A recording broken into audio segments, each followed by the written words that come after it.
NLP eye scan patterns. Right, we're just using Phil as a demonstration here to work out whether he is normally organised or reversed organised.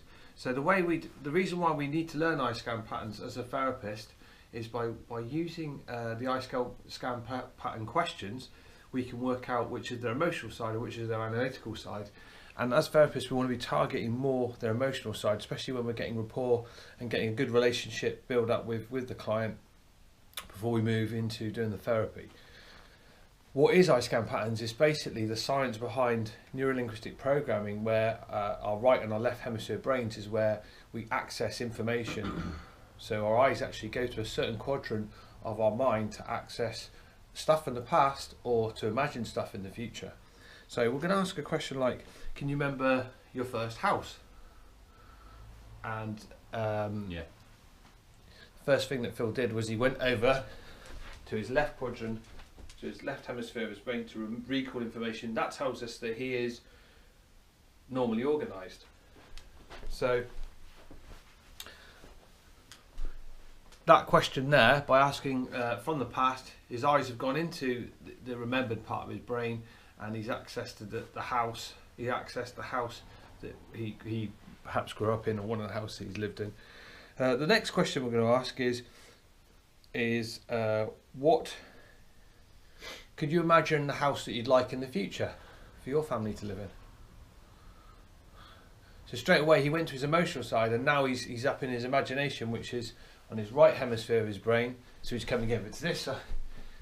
So he went into his emotional side, and now he brought his eyes up into his imagination to create the house that he wants to create for his family.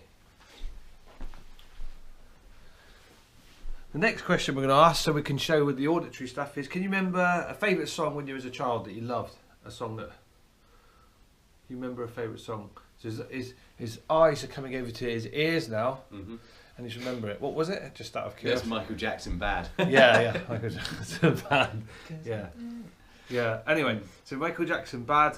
Can you imagine now Michael Jackson singing in Darth Vader voice, wearing a pink fairy dress? So he's coming over now to his creation side, his auditory creation side, to create that song, and he's probably getting. I'd say with Phil, he's a synesthesia, so he can do visual and auditory stuff at the same time. So he can come over here to create it in his imagination, what it would be like for Michael Jackson wearing a fairy dress, singing in Darth Vader voice. But he has to remember it from this side to access the information from the past. The next one then is to find out his emotional side, which we've already found out, but we'll just do another little test. Is how did you feel when your child was born? How did you feel? Straight away, he's going now into his emotional side. His eyes have gone down to his emotional side, and he's accessing that lovely feeling of. How do you feel when you're doing your bookkeeping? tax forms. Yeah, as we can see, he's quite kinesthetic and visual. But where would you write if you were to say set your forms out? Which side could you do it from your left side, or would you prefer? Yeah. So this is his analytical side, and that's where he prefers to do his bookkeeping and anything that is to do with technical information, strategies, layout. Writing his lesson plans for his course. Brilliant. Marty Mark, can you tell me what was your first pet? First pet was Toddles the cat, or Ginger cat. Oh. So you looked to your right hand side, okay, to remember something. Remembering something is an analytical process that normally takes place on the left hemisphere of the brain. You look to your right, so that's telling me that you're reverse organised. Did you know? You didn't know that? Oh my god! So now I'm going to ask Martin to imagine what his first pet would look like in a dress. Yeah. So he looked to the opposite side that time, so he was creating an image. So what was the first thing that someone said to you this morning?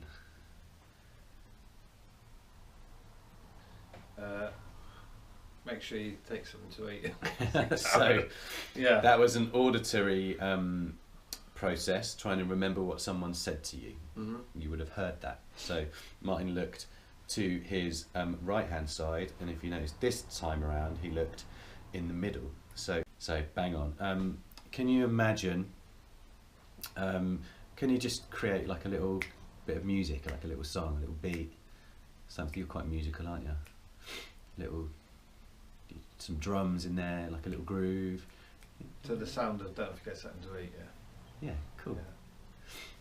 Yeah. So that time you looked over to the left hand side. So he looked over to his creative side, which is on the other side for him, and kind of went a little bit auditory, but also a little bit visual. So I'm a synesthesia as So well. you're synesthesia as well. So that means that you when you sense things, you sense things in a mixture of ways. If you were in a rock band and you made that tune and you were like on stage and everyone was like, "Wah!" and it was a festival, like Boardmasters was on and you were headlining, and it was just epic, and it was just a really cool. The sun was out and you were singing and your band was like, what would that feel like? Yeah, feel really amazing, really good. So Martin looked to his emotional side, which is his left, because he's reverse organised, and he looked down, which is the emotional part. When you're like typing up scripts on your laptop, Yeah. can you tell me like what that's like? You're down there. It's boring, but once I get into it, I enjoy it. So you're down there. Yeah, So I've had to train myself to be. so you're on your AD side, Yeah. which is on the analytical side of the brain. Right down the bottom is where all your ADing goes on. And Yeah. for you, because you're reverse organised, it's on your right hand side. But if you're normally organised, that'll be on your left.